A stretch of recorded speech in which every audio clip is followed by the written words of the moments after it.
O Ivan também quer... Vem cá, Ivan, né? Eu já chamei semana passada, mas o Ivan quer que ele venha aqui também, porque o Ivan é o vice-coordenador da igreja, e foi aniversário também dele esse mês.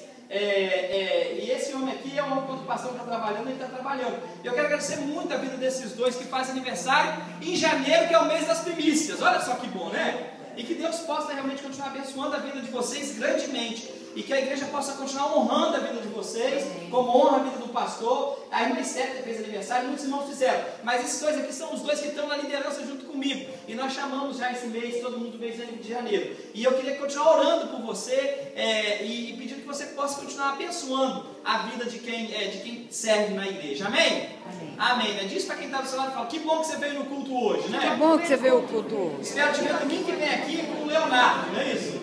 Isso, em nome de Jesus. Vamos orar então? Senhor, nós damos graça por essa noite, ó Deus, e mais uma vez eu quero te agradecer pela vida do Ivan e pela vida da Érica, Deus querido. E hoje é o aniversário da Érica, ó Pai, eu quero continuar dedicando, ó Pai, a vida da Érica nas tuas mãos. Que nós possamos, ó Deus, continuar te servindo como, ó Pai querido, verdadeiros servos, ó Pai. Usa, Deus querido, a vida da tua serva e abençoe para que ela possa continuar sendo bênção, Pai querido, na vida dessa igreja como tem sido até agora. Senhor, nós damos graça, ó Deus, precisamos que estamos aqui.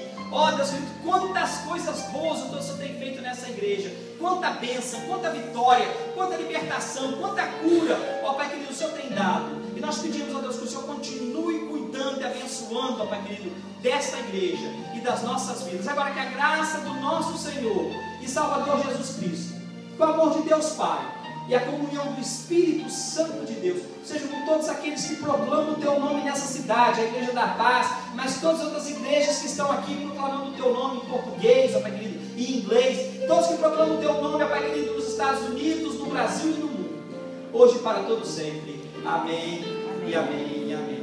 Fiquem